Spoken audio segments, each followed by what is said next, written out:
Hello and good rainy morning. I am Dr. Ben Newman. I'm a molecular biologist specializing in coronaviruses. Let's get to your questions.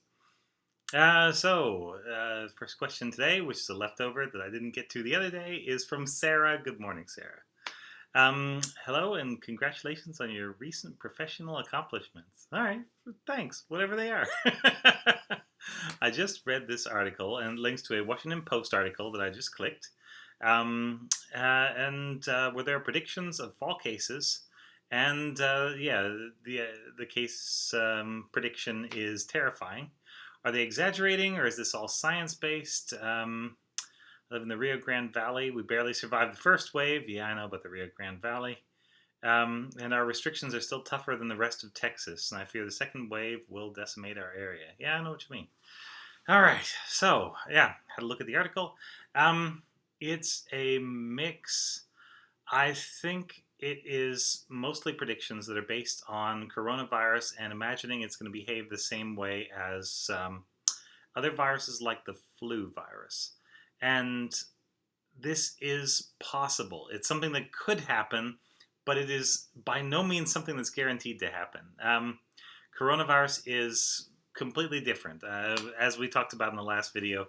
And you can't necessarily assume that the same things that drive the flu virus to spread and have a particular season would also drive the coronavirus. So, and whereas we think of the flu virus as being kind of centered in December, I was just reading something. I think the cases actually peak a little bit later than that, in early February, something like that. So, yeah, flu season's probably a little bit later than you think. Maybe it takes a while to get going. Yeah.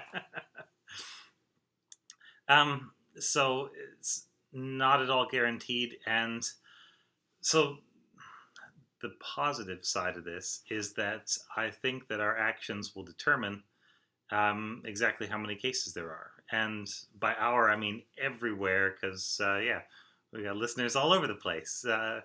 Your actions, my actions, government actions will very much be the thing that determines whether or not this virus continues to spread or dies out or, who knows what else. That's not so bad, Yeah, we got the ball, and let's do something with it. Basically, um, let's see. As for the Rio Grande Valley specifically, I'm not sure the situation there would necessarily be any different than elsewhere in the U.S. There are a lot of cases from Mexico. Um, in Mexico currently, but I don't know that per capita, I think they're on a similar rate of infection to Texas. So it's really mixing like with like at the moment.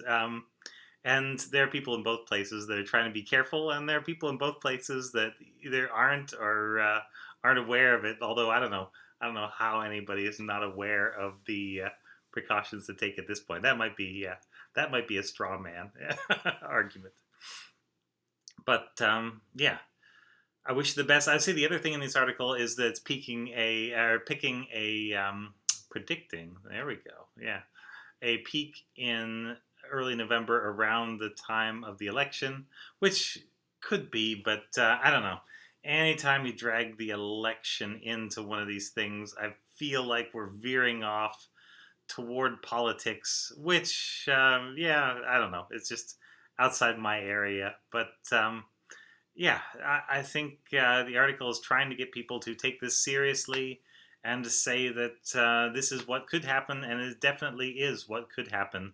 But I think it's very much in our hands. What we do in October will determine how November goes. So there we go. I hope we, as like a human species on the planet Earth, make a good set of choices, because that's the way we get out of this. And every other path leads us further in, or just puts off the time when we can get out of this until later and later. And I don't want to put it off anymore. All right, so there we go. Yeah, big answer to your question. Thanks very much for writing in. This has been Ask Dr. Ben.